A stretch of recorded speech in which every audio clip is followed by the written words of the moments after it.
Hello, everyone. This is Lauren Steiner, and welcome to tonight's edition of the Robust Opposition. I am really proud to have with me tonight Allison Scott, who is running for Asheville City Council, and I am going to let Allison introduce herself using whatever she wants to talk about in her background, because I made the mistake of putting her job title as her identifier, and she was like, no, I'm much more than that. So seeing as the first question I always ask of my candidates is, tell us about your background, your childhood, your education, your professional experiences. I'm going to start with that and take it away, Allison. Thank you, Lauren. I really appreciate that, and appreciate you changing the title up. Yeah, I'm Allison Scott. I use she and her pronouns, and I am a lifelong local here in Asheville, and I've never moved away. So I've lived here my entire life. Yeah, when I was telling you earlier about my title, I think job titles and everything really they bring out a lot for people, either in connotations of like how power dynamics work, but also in what it ties you to. And I really am proud of my background, my work background, my live background. So there's just a lot going on there. So yeah, I grew up here in Asheville. I actually grew up in poverty here in Asheville. And by that, I mean like living in trailer after trailer and trailer parks, and sometimes even without a home at times. And that was pretty much all my childhood, and growing up with parents and surrounded by people who had substance abuse, physical abuse, you name it. It was like every mental health checkbox that you could have, I think was pretty much surrounded and represented in my life. And most of my life was spent in Oakley, and the Oakley areas and the Emma areas here in town. I went to all the local schools, and actually went to two high schools. Again, goes back to that whole poverty, poor income thing, having to move all the time. But I went to Reynolds, and then I graduated from Irwin High School. After that, I stayed here, and I went to AV Tech, and I actually started for electronics engineering, and did that for a few years. Changed to computer science.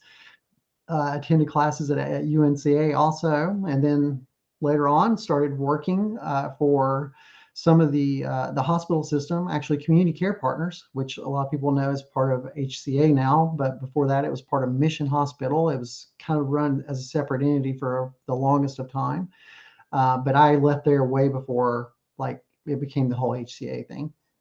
Then I went into manufacturing. My career in IT and project management brought me from working at Community Care Partners into manufacturing. Still the same job, but just in a different kind of environment. And I started working for Rockwell Automation. A lot of people know that name. And later on, went to Baldor Electric, and then ABB. It's a Swiss company, Ava Brown Boveri. And it's a really interesting job, and I like my job. It afforded me a lot of things I probably would not have had otherwise. It really allowed me to come out of that place of my background and growing up in poverty, and really be able to live a different kind of lifestyle for me anyway. And the professional opportunities it brought, it allowed me to travel, and I was able to see the country, and later on even different parts of the world, and it was wonderful, and I enjoyed it. And then one day I was ready for a change, and that's when 3.5, almost 4 years ago now, I went to the Campaign for Southern Equality. It's been wonderful. I love my job there, and it's been a really great time, and I've enjoyed it, and I'm really proud of the work I've done there. And I think there's a lot of work still to do, which is why I'm still there, and will continue to be as long as I feel like I'm moving the needle forward on LGBTQ rights. But it was a good move for me. I needed to get out of IT and IT project management and databases and networking and all that stuff. I was really ready for a change. So here I am. Great. Well, tell me where in this history your transitioning began. Because I was reading an article, excuse me, about the bathroom bill. And Yeah. I believe that you were quoted in the article, you were working for a group, what was it called? Transitions? Was that? Transmission at the time. Yeah. And Yeah. I think you were saying that it came around right after you had transitioned. It came around a couple of years after I transitioned. I came out and transitioned on my job in the professional corporate world. It was not smooth. It was not easy, even though the company I was working for was a federal contractor and was protected under the Obama administration's laws at the time, or the not laws, but the executive order at the time. But even then, it was very difficult. I received death threats on the job. I had people wanting to protest that the company wasn't going to fire me. And when I say protest, I mean like lining the driveway kind of protests with signs. Wow. And just the harassment on, a daily basis. But I went through it. I made it through it. I was determined to, because I needed my job. I needed income. I needed my benefits. I needed health insurance. I had to have all those things. I have a 12-year-old son, he's 12 now. He wasn't 12 then. But I couldn't just quit, and I wasn't going to quit anyway. But then a few years later, the HB2 passed, and it's like it reignited everything, but dialed it up 100 times over. It was just the things that people would say to me, and I was doing a lot. I'd been doing a lot of kind of behind the scenes activism for a few years. I've been helping the local trans communities in Western North Carolina and doing things, because you got to remember, I had a full-time job. This was just my volunteer work. And when HB2 hit, it made me mad. I was really upset because I instantly felt the effects of introducing that bill, and that's why I still call those kind of bills, they're bills of trauma, and they're bills of violence, because they instantly create violence and trauma for the people who they're naming. Whatever population it is, it creates an immediate backlash. So at the time, I was volunteering for that organization, but also other organizations. I was, in contact and doing things with CSE, where I am now, just not as a paid staff member. But yeah, so it was just a lot of work, and it kind of got me to thinking about that maybe this is a time for me to change careers and go into advocacy and activism and working on larger scale policy work and trying to fix things at the systemic level. So you've never held elected office before, but you've been on boards and commissions, and you've been working for these nonprofits. Tell the viewers what accomplishment you are most proud.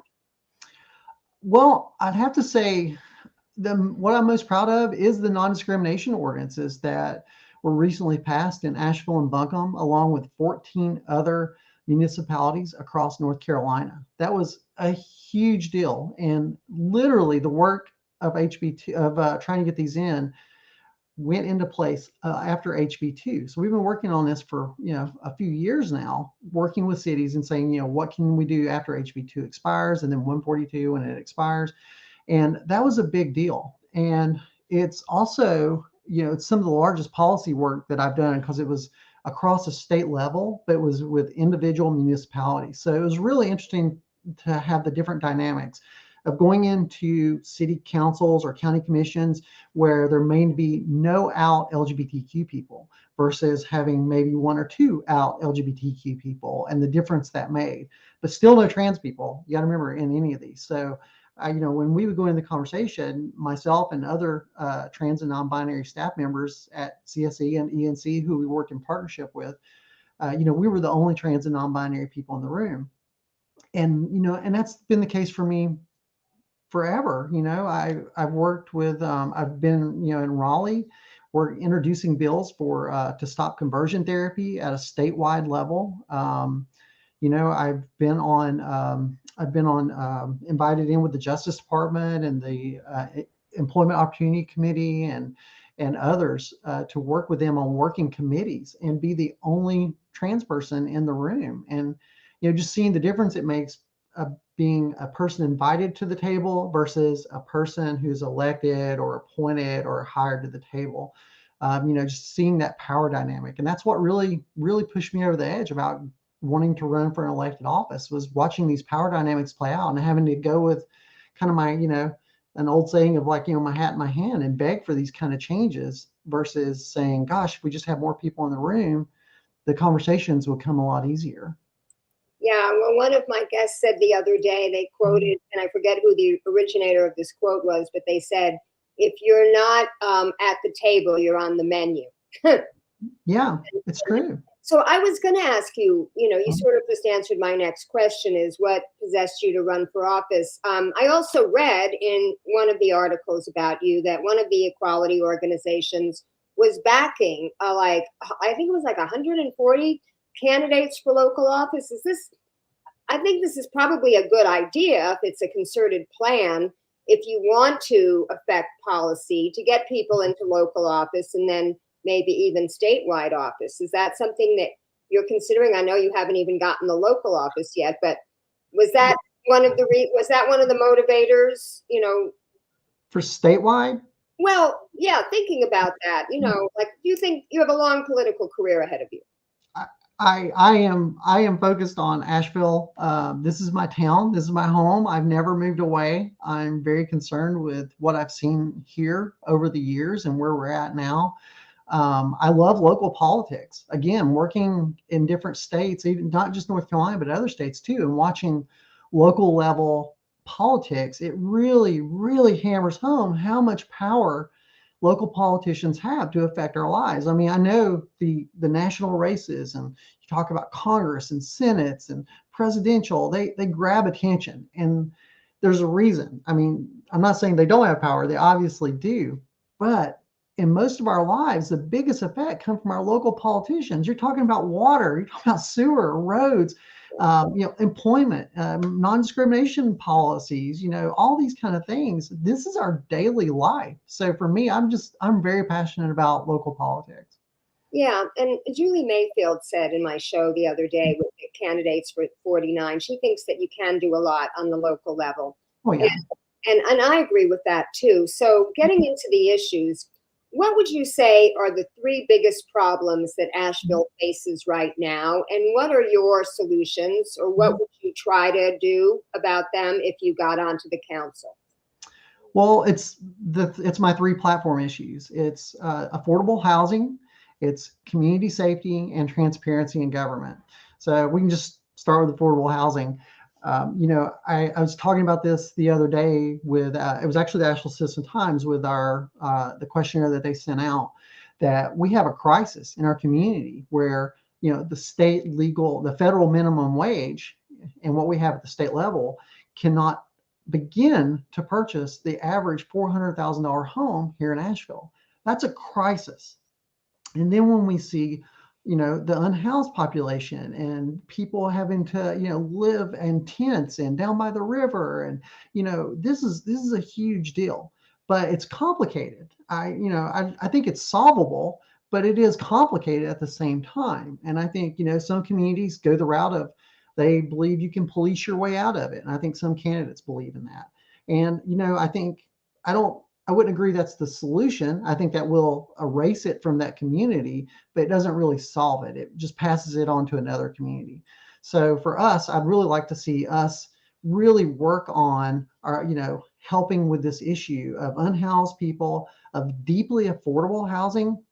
I am a big believer in the recent community land trust. I've been talking about land trust for a few years now, and Asheville has just recently begun to do that and gave some land to the Asheville Land Trust. And it's very promising. It looks good. Also, there's other types of affordable housing we can do, like social. There's also social housing, which I really like that because I love mixing income levels. Because as somebody who grew up in the poor poverty sections of town, poverty is just one of those things where it tends to group together different minority communities. Doesn't mean we have the same struggles. It just means, economics has placed us in some of the same living situations. And so I really like mixing up economics or housing with our economics. I think that helps a lot. And it just really makes people realize that their neighbors come from all different walks of life and are in different situations with their jobs and income. So that's something else I'd like for us to explore. With community safety, it kind of ties into that. All three of these things tie into each other. They're all intertwined and have intersections. Community safety, people, they talk about the parks, about seeing people camping in the parks. I've talked to a lot of people who I know are self-progressed, very liberal people. And when you get into talking about people camping in a park, understandably gives them worry because they start mentioning drug use, they start mentioning violence, they start mentioning harassment. You talk to business owners downtown. I've talked to small business owners where people are camping out in their doorways and, and verbally saying and harassing them and threatening them and making them feel unsafe in their own stores and the people that work there. So we have an issue with this. And, I think we have to work on that because I truly believe we all deserve to live and work in a community where we should feel safe using all of our natural resources, our parks, our homes. We shouldn't live in fear. And I feel like people are. And then when you talk to people who are living in these homeless situations, they're living in fear because they're getting assaulted sometimes by other homeless people. And they're also under attack from, people, coming in to clear their camps. So, it's a really tricky situation. And I just want us to see the humanity of that. And I think we have experts here in the city who have a long time of working on these issues, whether it's faith-based, nonprofits. I just really think we need to, get them into the mix and let them create a community solution and bring our residents in because it affects the residents in that area. And they should have some say too. And it's going to be messy. And I know it's going to have some difficult conversations, but I think we have to have that. People that know me know I'm not a conflict averse person. It doesn't mean I like to fight. It just means I really believe that the most growth comes from that. And I think instead of like hiring consultants and bringing in outside people and companies, just to really lean on our own community. We're so fortunate here in Asheville with the people that live here and work here. And I think we have all the tools we need to work on those solutions. And then transparency in government. That one's been thrown around in like almost every election for as long as I know, but I really don't know that it's ever been more to the point than it is right now when we've seen the city council check-in meetings. And, we've seen people saying that they don't feel like there's enough transparency in government because they don't know the decisions being made till it's after it's already done, or, deals being done behind the public view, public input. Transparency in government isn't just access to documents, it's access to the government itself. And, this is 2022. And coming from a strong IT, electrical engineering, all those things background, we can do remote access for people. People should not have to come and park and wait in line and maybe get to speak at a city meeting. We should be able to have phone and video options and be able to allow people to participate. And we need to move some government things into the community and have more meetings in the community to make them more accessible. So I just think there's a lot we can do there. And also charging for records. That's a new thing that's popped up in the last week, that groups and people are being charged for, government documents, which are not sensitive. It's just that they're using a law that's on statute in North Carolina to justify the time and labor it takes to pull those records. And there's been challenges with those laws, and they don't always hold up. And I don't think it sets a great way to do government when we tell people, hey, all the documents that are owned by the people, you have to pay for them. Right. So I think we need to change a lot of that. Well, I have questions on all of those things, and I figured you would. I was going to start with affordable housing, but I want to start with the last thing you spoke about, transparency in government, because you basically answered a question that I was going to ask you about whether you thought that now that the pandemic is over, shouldn't they continue to have people make public comment from home? So you've already answered that you do think that, and I agree with that, because it's crazy to have to go, downtown park, sit there for 3 hours only to make a 2-minute public comment. It really detracts from public participation. Yes. Now, what about the taking some of these boards and commissions and I don't know, maybe they have 20 or 30 boards and they want to move them down to 5. What do you think is the right number of boards and commissions they have? And do you think they should have? And do you think that maybe those boards and commissions should be doing more of the work for free that the city is paying these consultants to do? I have a lot of feelings on this. I have been on these boards. I've even chaired the Citizens Police Board for Asheville City. I was on that board for 3 years. And the plan I've seen them put out is that I think they're going to take away almost 100 boards and take it down to like 20. Oh, Well, wow. first of all, it's not. I don't think I should make the number of boards. I don't think even the city council should make the number of boards. I think we should make that as a community, because what I've heard is I've heard legitimate frustration that I've heard city council members say, well, there's a lot and they have to go to them. They have to divide up and go. And I understand that. They have to staff them.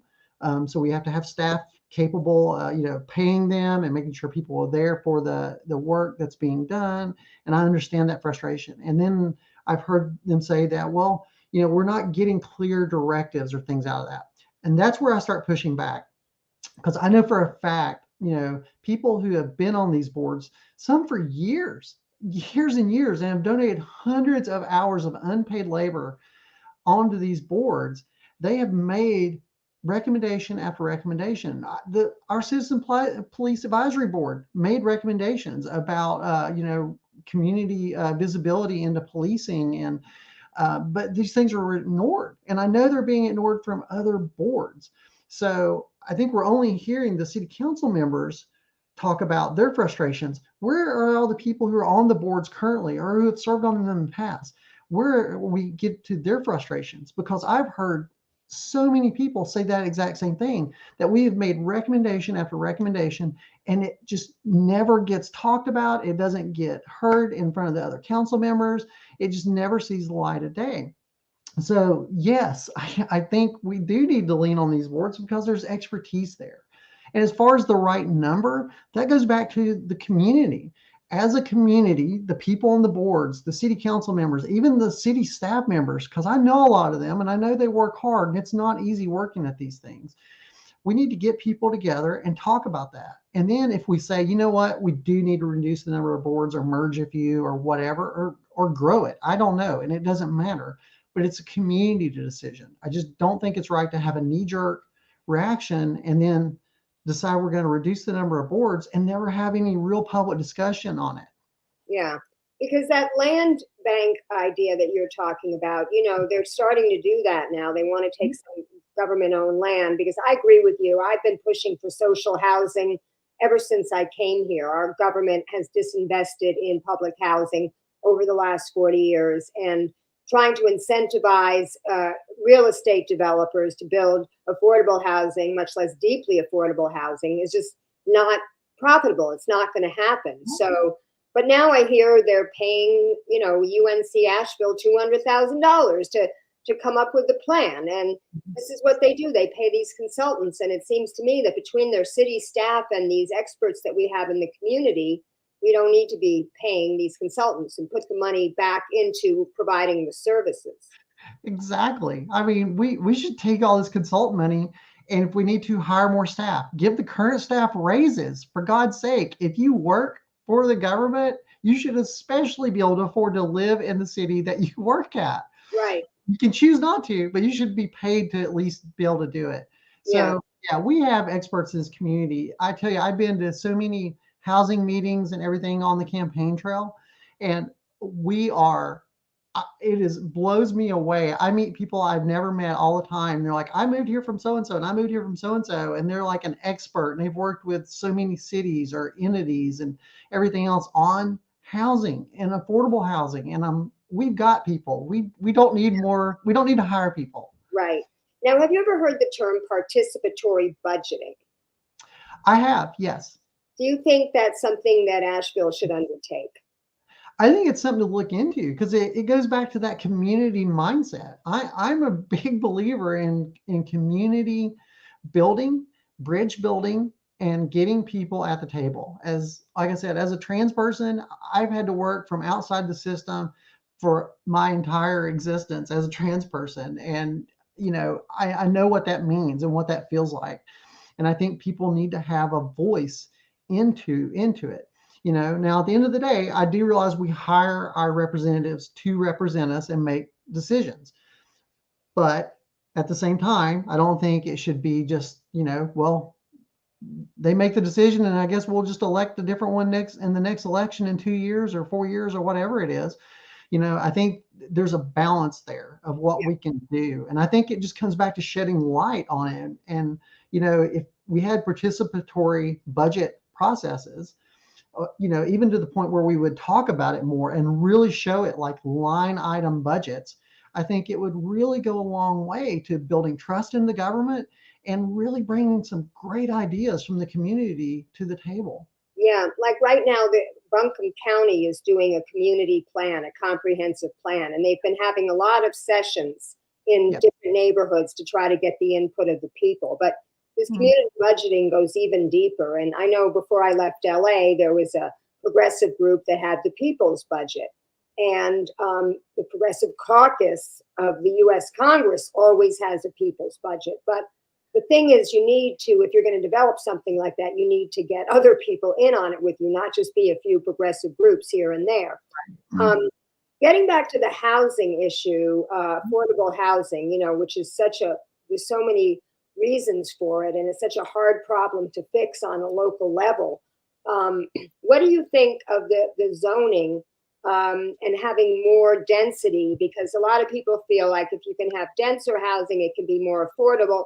But then you go up against the people who want to see the character of the neighborhood. And I think specifically about the Charlotte Street controversy last year. They had those historic homes that the owner had let go into disrepair, but they were deeply affordable. And there were also, 100-year-old trees there that they were going to cut down to build this like vanilla development. And their slogan was, "We want Charlotte Street, not Charlotte."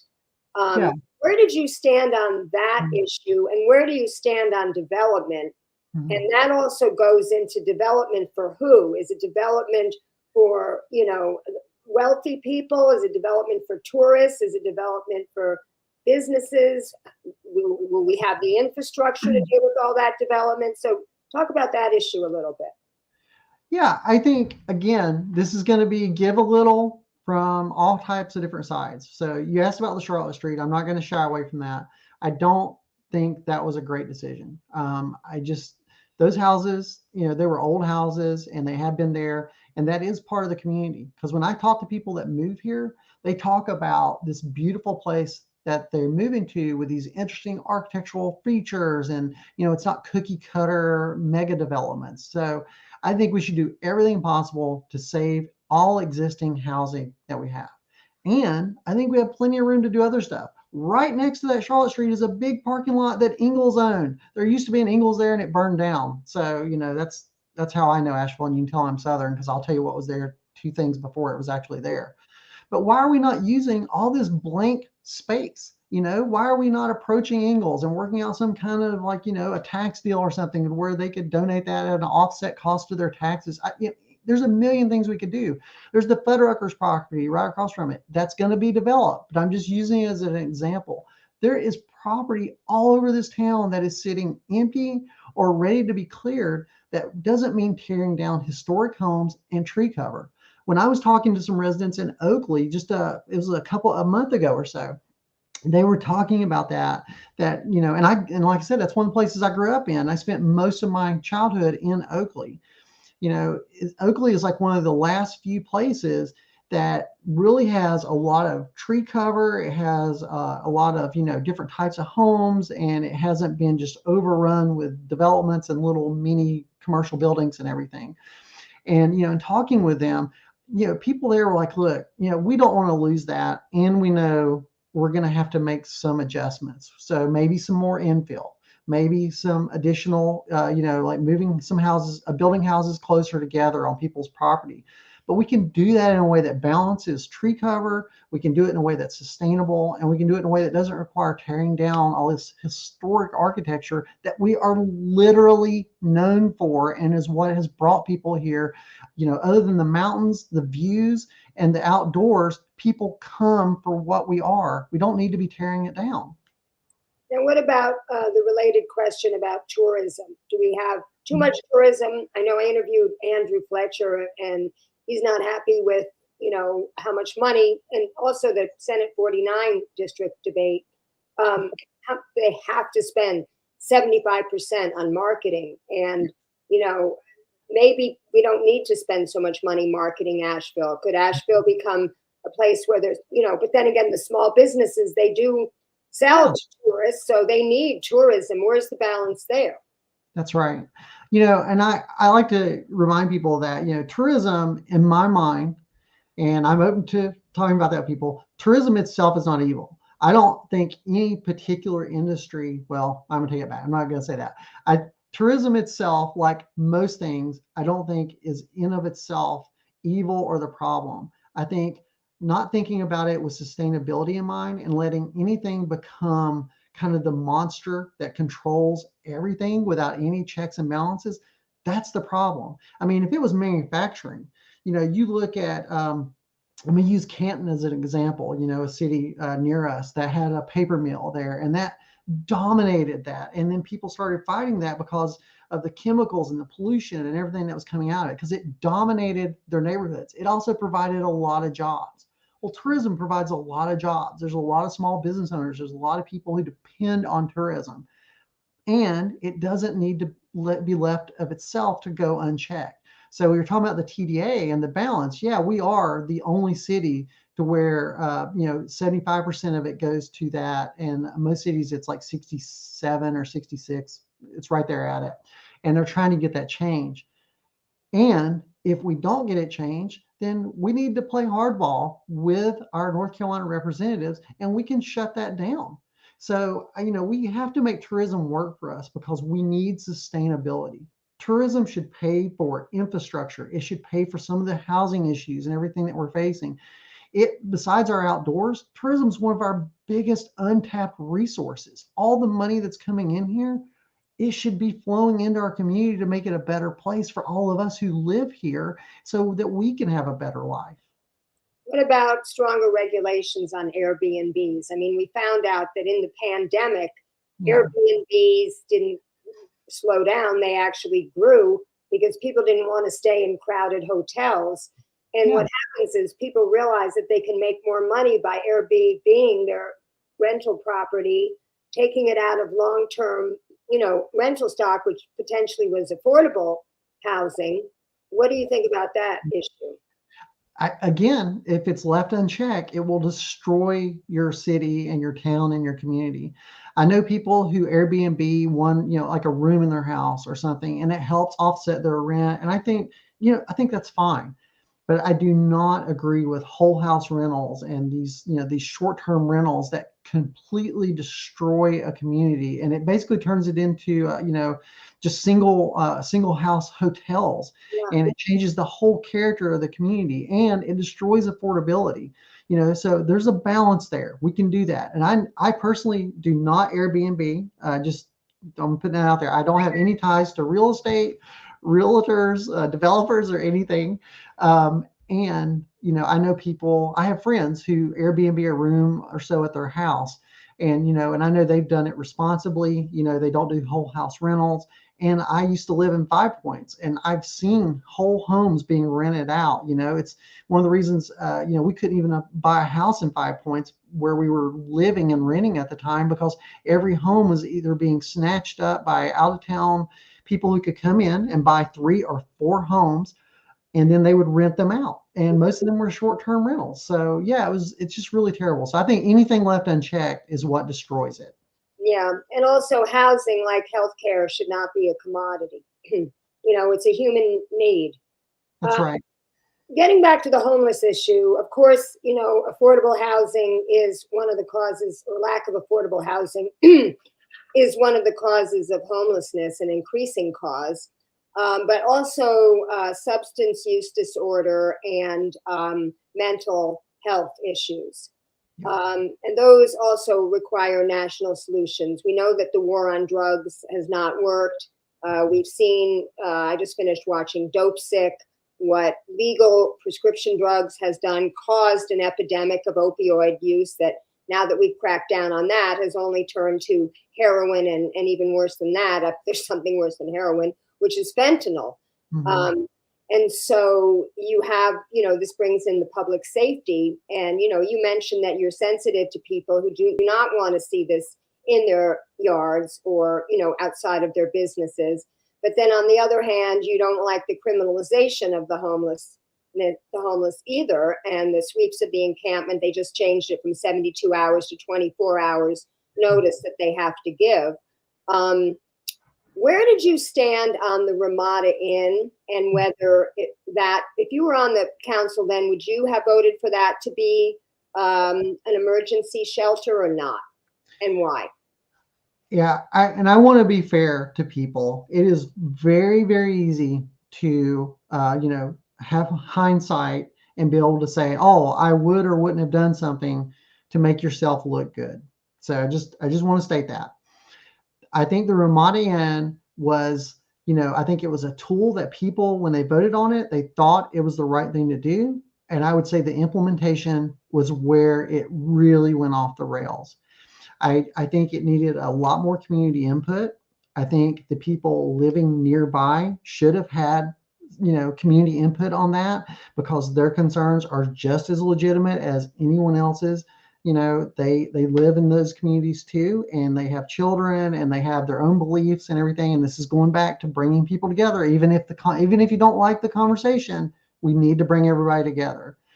I think low barrier access systems do work. I think when they work well is when they're really well thought out, when they have wraparound services, when they have security things in place to keep the residents safe, when they have things in place to keep everyone safe, way before it's ever put in.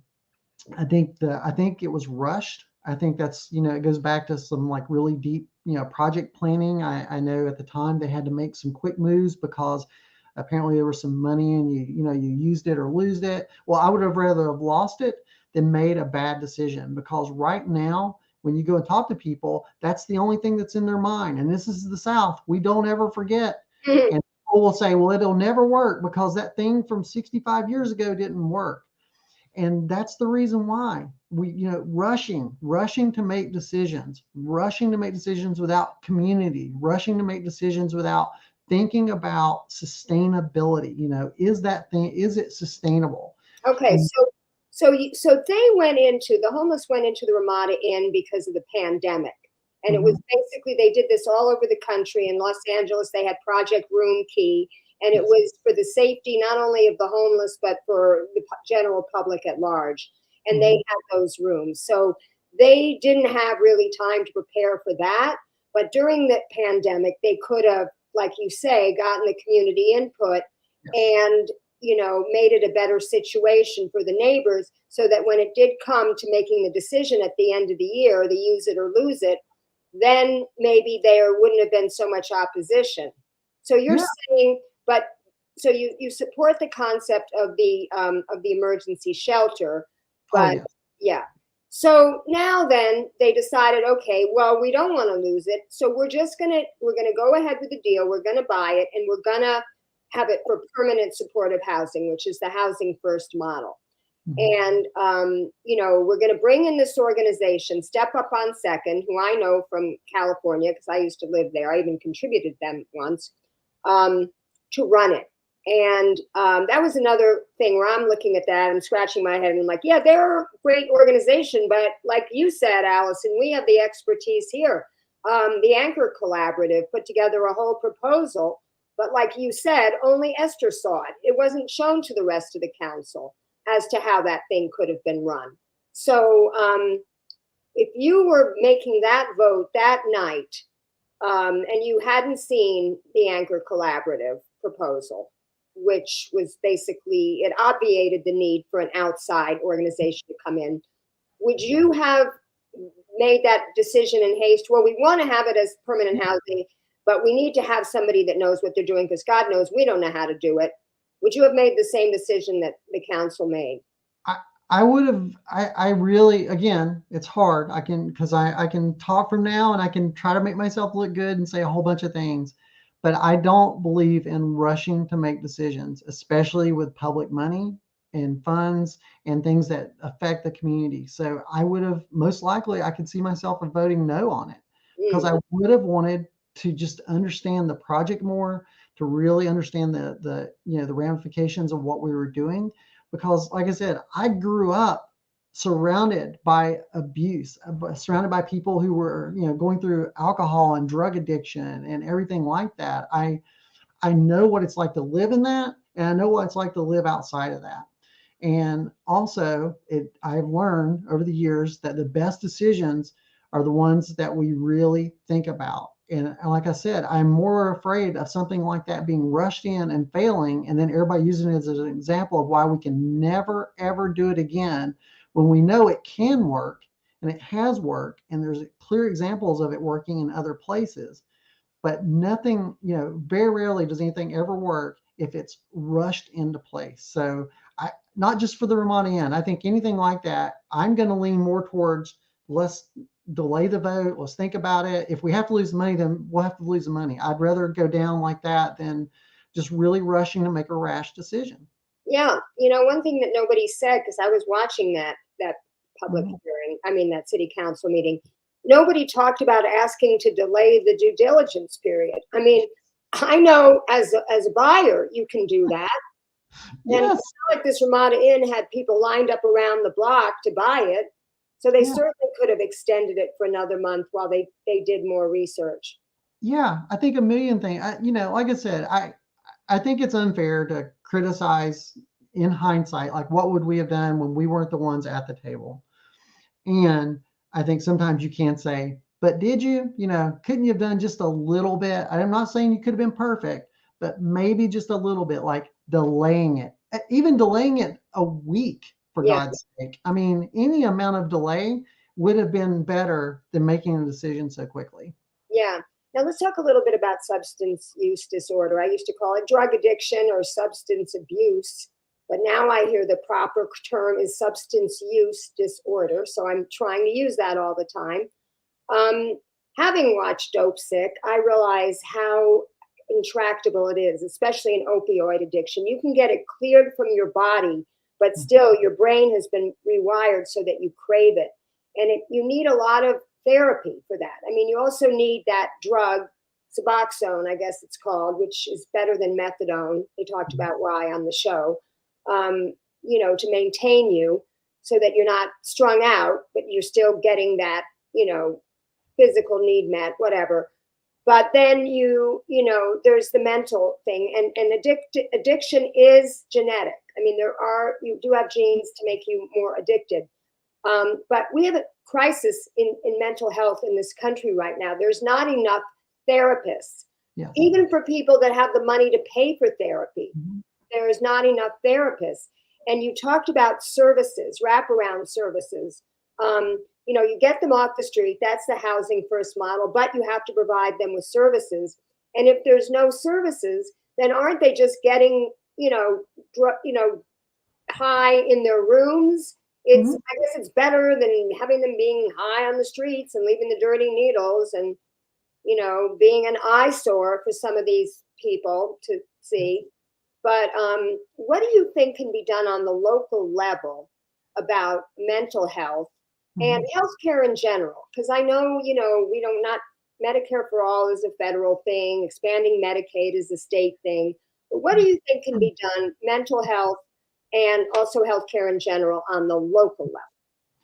Well, I want to answer that, and I just want to address something you said there that I don't think we talk about that enough, about people using in public because they're unhoused versus people using in their home. There's a lot of drug use going on behind closed doors and in wealthy upper class neighborhoods, and there's a lot of mental abuse, and there's mental health issues, and there's a lot of physical abuse and violence that go on behind closed doors that don't get criminalized and seen and all these things because it's not going on in public. So mental health, substance use addiction, these kind of things, this is a human problem.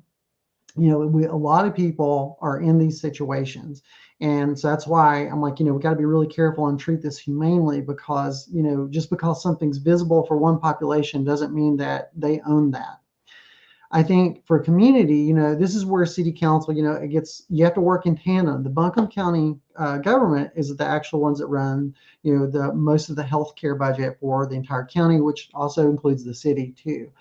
And they're partners, it's another government entity. And I I think we can work together. We recently just condensed the 911 dispatch center, and that saved the taxpayers a lot of money. It also made the system more efficient. I think with healthcare, I think, mental health and substance abuse for people, when those calls are made, when people see that going on, whether it's a neighbor or whether it's somebody in the street, because I can tell you right now, it happened in my home a lot, and people would call, police would show up. And because my dad knew somebody or something, just like that, then it was just kind of like, oh, well, it's just the way it is. And sometimes he was arrested, sometimes he wasn't, but it just didn't matter. But I think, we can replicate programs that work, like the Buncombe County Paramedicine Program. There's 2 units right now that cover all of Buncombe County, which is a huge area, but most of these substance abuse, things that we're seeing in the city are happening in the city. So let's put 2 units in the city. That'd be like hiring 10 units for the county, because you're talking about just, the physical amount of space that you have to have. But we have to pay these people. We just saw one EMT, Buncombe County EMT location closed because of funding and, what people are being paid, because it goes back to that setting, not just a living wage, but a thriving wage. And so we need to pay these people, EMTs, firemen, first responders, all the people working in these positions. They deserve to be paid enough to live in the city and the places they work. So I think we can do more to replicate what we see in Buncombe County, more collaboration with the county government to address the nuances of the differences we see in the city versus the county. Like, we may see larger encampments, more people, like physical people together, where they may see one-offs. But I think there's a lot of collaboration that we can do there, and a lot of ways that we can go about using our tax dollars more wisely. Oh, getting back to the homeless, before I got off that subject. There was one thing I'd wanted to ask you, which is what they're calling managed camping or sanctuary camping. Esther Mannheimer seems to have ruled it out, and others on the council. I know Kim Roney's really pushing for it. I've done a little bit of research into it, and it's really working in a lot of places. And it's emergency shelter that you can provide right away. You can have a heated tent, for example. You can have a solar panel on a tent that provides electricity for, to charge up devices. You can have a security guard. You can have services come in there. You can use that city-owned property to provide it. Do you have any idea? Well, first of all, are you in favor of it? And if so, do you have any idea why they're not? I can't speak for anyone on council. They're their own person, and they'd have to provide their answers. And I don't know any more than what they've all said publicly. I would like to hear how we're going to run it. What's the plan? I want to see the plan. I don't think it matters if it's, camping or housing people in a hotel. If you don't have wraparound services, if you don't have security in mind for the residents, for the community, for everyone involved, mental health care in place so that they are getting everything they need on site, so that they're not just, doing it out of sight and nobody sees it, so it's fine. We don't have to, bother us with it. We have to make sure that people have all the services they need before they enter into a system. I don't care if it's a tent or 4 walls or in a roof. If you don't have the wraparound services, it's going to fail. And who's going to run it? Because the city can't run it. They don't have the infrastructure. They don't have the staff. There's a few nonprofits that I think have the capacity to run it. But this is where I'd like to see the nonprofits, the faith communities. The faith communities really stepped up during the pandemic and opened up their doors to a lot of populations that they had never done that before. And I think as a community, if we want to build that as a plan together, then we could see something successful come out of it. But if one entity does it, like the government, it's going to fail. So I want to see a community decision and a community path. Like, this is what we want to do, and this is how we're going to support it and make sure it works. And here's the steps. So if it goes off tracks before, we're not at the end where it's already derailed and the train's gone. Let's get it way ahead of time so we have measurements and metrics, and we can say it's working, it's not working. Let's do it. Well, I guess the reason I'm asking you is you are running for city council, and you're saying, let's see the plan. I guess I'm asking you, are you going to be developing any plans, or are you just going to be waiting for other people to develop plans so that you could see them?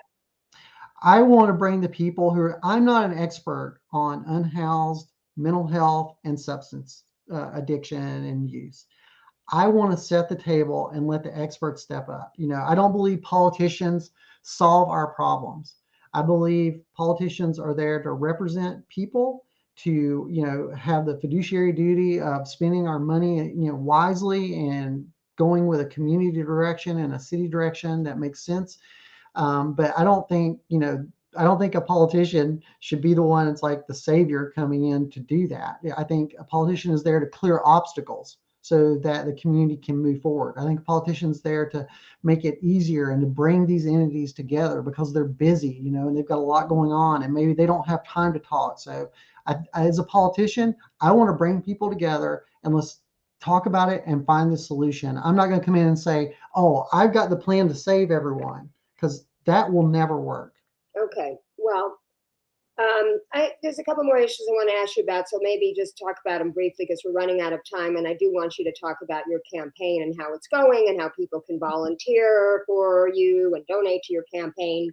The issues are public transportation, education, and crime, because you did talk about public safety, and maybe we should talk about that first. We have this slogan, defund the police, that doesn't mean exactly what it says, but the police have essentially been defunded against their will, in that there's 40% less police operating than usually operate, and it's mostly because nobody wants to be a police officer here. Now, you were talking about raising the salaries of employees so that they could afford to live here. Would you also agree that the salaries of police officers need to be raised? And do you think that the current budget, that they have, is a good percentage of the budget in total? Do you think they're putting too much money into police, or not enough, or just right? Well, first of all, I think it doesn't matter what your job title is. Everyone should be paid a living wage. Period. Any government employee, anybody in the private sector, everyone deserves a living wage. Absolutely, period. And if people are not making that, that should be fixed beyond immediately. I don't care what the title of your job is. When you get into policing, I know a lot of police. I went to school with a lot of them. I know the people who are working in these jobs oftentimes, and a lot of cities are going through the same struggles of staffing. So that's not just Asheville. That's not just a unique problem to us. There's a lot of cities going through staffing issues. And I know a lot of police that I've talked to, they've had to take, second jobs because they didn't have the hours. I'm talking about like before the pandemic and before some of them left. They were having to take second jobs because of all the hours that they had to work or couldn't work and everything else. Nobody should have to work multiple jobs. If you have unless you want to, that's different. But they shouldn't have to do that. Nobody should have to do that. Firefighters shouldn't have to do that. EMT workers shouldn't have to do that. If we're paying professionals, then we should pay them, a living wage, and in a way that they don't have to work multiple jobs to live in our community. I think our budget for policing, I think if you look at it and the size, there's two arguments on this. If you look at the size of Asheville City, our police budget is ridiculous. It's like so out of proportion. And then I hear people who say, well, but if you look at tourism, which basically adds 1 million people a month to it, then the police budget seems more in line. So I think that's a fair point, because it is, if you are basically doubling the population of Asheville City every day, then it's unfair to use the data to just paint a one-sided argument and say, well, per person that lives here, this is what we spend, because it's more than that. It's per person that is here at the moment. Yeah. And I think that has to be accounted for. And I've seen some tourists that I definitely think need some policing done to them. So I'm just going to go ahead and say that. I think the policing in my time when I was in the Citizens Police Advisory Committee and when I chaired it, I spoke with the police. I dealt with them all the time for 3 years in a very close manner with the police chief and some of the lieutenants and the people who ran the different programs. I think it is unfair to say, that we just want to, just gut it and take it away. Our society is not ready to just get rid of the police without an option in place. And people don't want that. In my campaign, nobody wants that. Yeah. Because without something in place to immediately take it up, it's just like the wraparound services for people going through substance abuse. You can't just take something away unless you have a plan. Well, No. what's interesting is the Pew study that just came out 2 days ago of Black African Americans basically said that after economic issues, their number two concern was crime and safety. Mm-hmm. So, even in African American communities, which are always over policed, but what about the nature of policing? You were on the police commission. We have this term community policing, where the police, everybody knows that the police aren't there to prevent crime. They usually come in, they're called after the crime. Yeah, they're reactionary. It's reactionary by nature. If you had more like community police, cops on the beat, people that got to know the people in the neighborhood so that they can put a stop to something before it happens. Was there talk about that on the commission, and what do you think of that? Yeah, there's always been talk about that. I think, you go into some communities, some of the historically minority communities in Asheville have asked for more policing. They did that when I was on the committee. They have done that to this day, that they want more policing in their communities. And we also know that they're not monoliths, and that, that doesn't represent the entire community. And some people may not agree with that. I think policing, visible policing, I think makes people feel safe, because that's really what we're talking about is like, are people in fear or do they feel comfortable? And some people, when they say, I want to see more police, what I hear them saying after conversation with them is, I just want to feel safe. It wouldn't matter if it was, somebody with a garbage, picking up garbage or something. If they felt safe, they wouldn't care what you called it. They just want that feeling of safety. So, when people say they want more police in their neighborhood, I hear them saying they want more safety. And maybe that's because they have break-ins, they have petty crime, they have, they see people being, or have heard of people being assaulted. These things go on. So we talk about, as a community, how do we feel in our community? And that's a challenging conversation, because for some people, they're going to say, well, I want more police. And for other people, they're going to say, well, I don't feel safe with the police around. Yeah.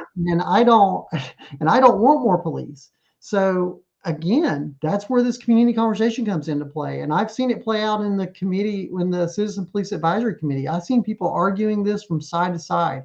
And when we would go out, when I was on that, we were one of the first groups to ever go out into the communities and actually have our meetings in the communities to make them more accessible. Again, you would change the conversation versus the people that would come uptown.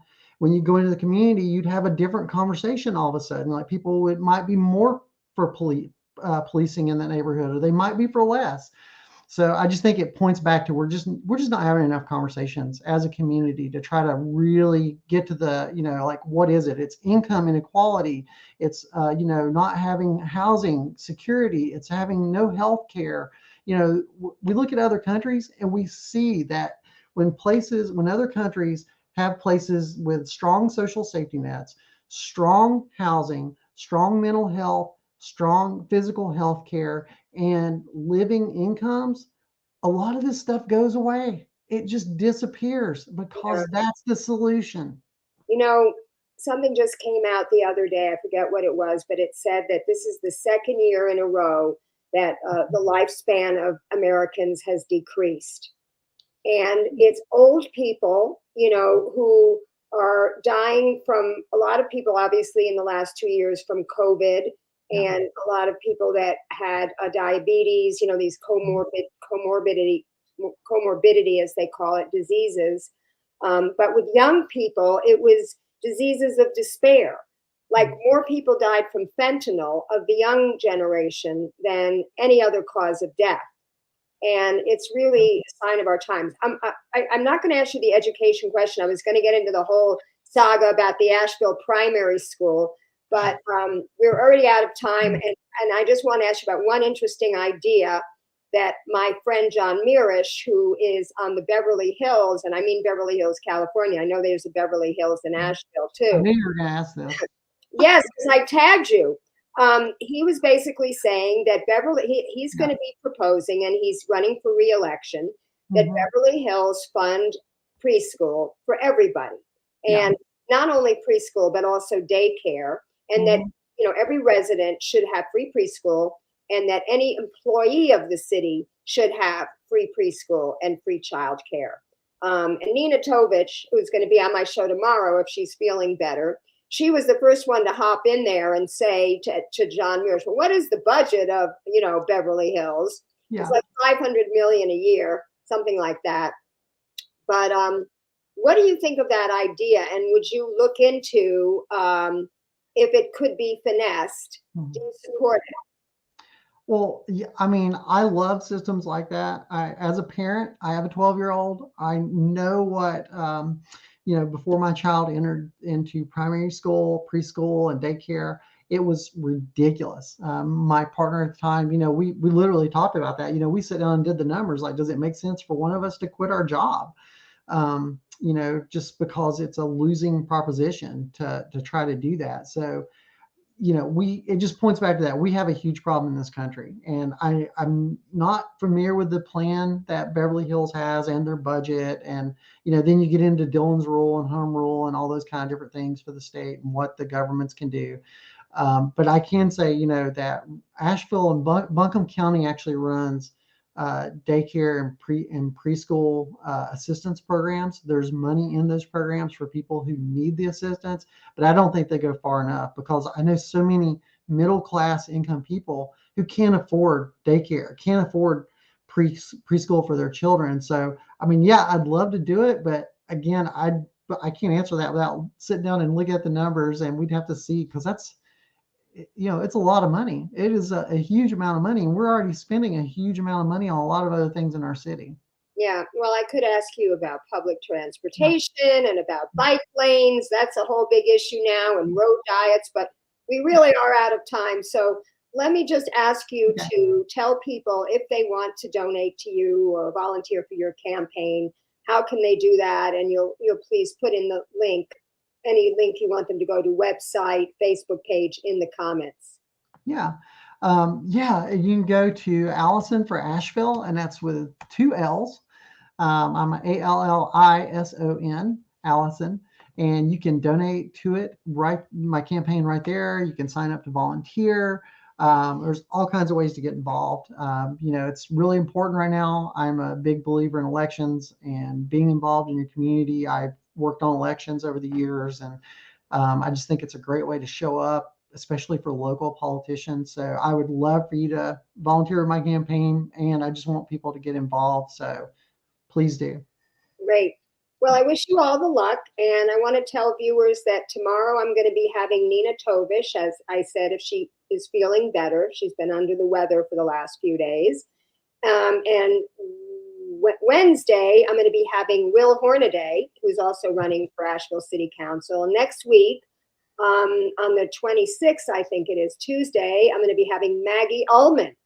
So, and then Courtney Booth, I haven't scheduled her exact. I think I did maybe the 28th, but this is all up on my Facebook page. And if you're watching this on Facebook, you can follow me there, or YouTube. This is also going live on YouTube. My YouTube channel is Lauren from LA. And on Twitter, I'm at Lauren_Steiner. So this was another great show. Thank you for being on. And everybody stay safe and happy spring. Thank you, Lauren. You're welcome.